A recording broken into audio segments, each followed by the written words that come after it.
Hi guys, welcome back to our channel. ఇది కుతకుతలు ఆడుతాంది ఏం కూర అని చూస్తారా? అదే ములక్కాయ మసాలా కూర. ఇది చేసుకొని 4 ములక్కాయలను పుట్టదీసి గిట్లా కడిగేసుకోర్రి. పొయ్యి మీద గిన్నె పెట్టి గిన్నెల నీళ్లు పోసి ములక్కాయలను గిల్లేసుకోర్రి. ఈ ములక్కాయలు ఉడికేంతలో కూరలో మసాలా రెడీ చేద్దాం. పచ్చి కొబ్బరికాయల సగం కొబ్బరిని ముక్కలు కడిగేసి ముక్కలు వేసుకోర్రి. గల్లనే 2 చెంచాల నూనె పోసి కొబ్బరి బ్రౌన్ కలర్ వచ్చేదానికి ఫ్రై చేసుకోర్రి.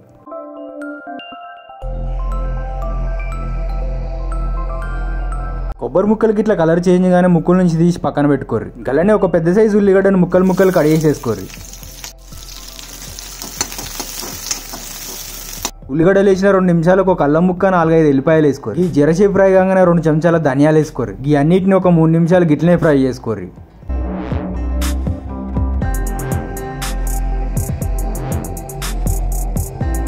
ఫ్రై చేసుకున్న కొబ్బరికాయ ఉల్లిగడ్డ ముక్కల్ని మిక్సీలో వేసి మిక్సీ పట్టుకోరు. ముందుగా పొయ్యి మీద పెట్టిన ములక్కాయ ముక్కలు ఆల్రెడీ ఉడికిపోయినాయి. ములక్కాయ ముక్కలు నీళ్ళలోంచి తీసి పక్కన పెట్టుకోరు. గా నీళ్లతో కూడా పని ఉంటుంది. గా నీళ్ళని బారబోయకుర్రి. మసాలా తాలింపుకు ముక్కుల్లో 3 పావుల నూనె పోసి నూనె వేడిగానే చెంచాడు ఆవాలు, చెంచాడు జీలకర్ర వేసుకోర్రి.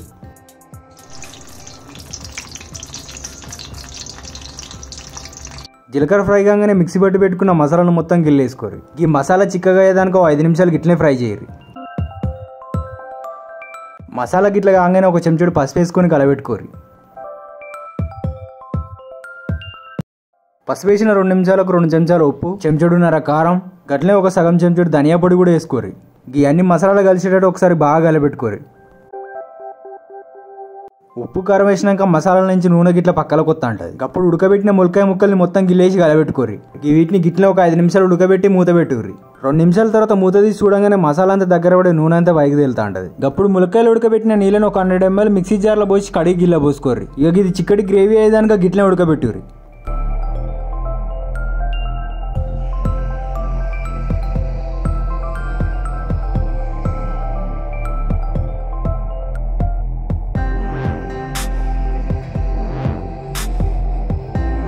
గ్రేవీ కొంచెం దగ్గర పడంగానే ఒక చెంచాడు గరం మసాలా వేసుకోర్రి. ఈ మసాలాను ఒకసారి కలబెట్టి ఫైనల్గా గింత కొత్తిమీర వేసుకొని దించుకోర్రి.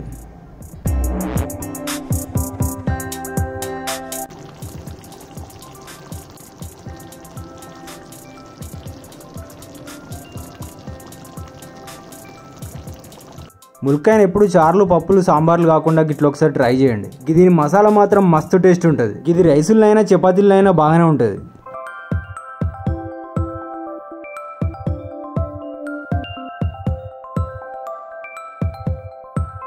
మన వీడియోని ఎవరైనా గిదే ఫస్ట్ టైం చూస్తే దీనికంటే ముందు మంచి రెసిపీలు చేసిన ఛానల్ ఓపెన్ చేసి గా వీడియోలన్నీ చూడుర్రి. గీ ములక్కాయలు మాత్రం మస్తు ఉడికినాయి. గీ కూరంచుకు ఆమ్లెట్ ఉడకబెట్టిన కోడిగుడ్డ ఉంటే ఇంకా అదురుసు ఉంటుంది. అందుకే ఓ కోడిగుడ్డు ఉడకబెట్టిన. ఈ ములక్కాయల గా గూబం కాకుండా గా గింజలు కూడా మస్తు ఉంటాయి. ఒక్కొక్క బుక్కకు గా గింజ కింద కోడిగుడ్డు పెట్టుకొని తింటే ఉన్నది దాని టేస్ట్ వేరే లెవెల్. మన వ్యూవర్స్ కోసం ఇలాంటి మంచి రెసిపీలు చేస్తూనే ఉంటాం. చూసిన వాళ్ళు గమ్మున పోకుండా సబ్స్క్రైబ్ చేసుకోండి. గట్లనే లైక్ చేయండి, షేర్ చేయండి. నెక్స్ట్ వీడియోలో ఇంకో కొత్త రెసిపీతో మళ్ళీ కలుస్తా. Until then see you, bye bye.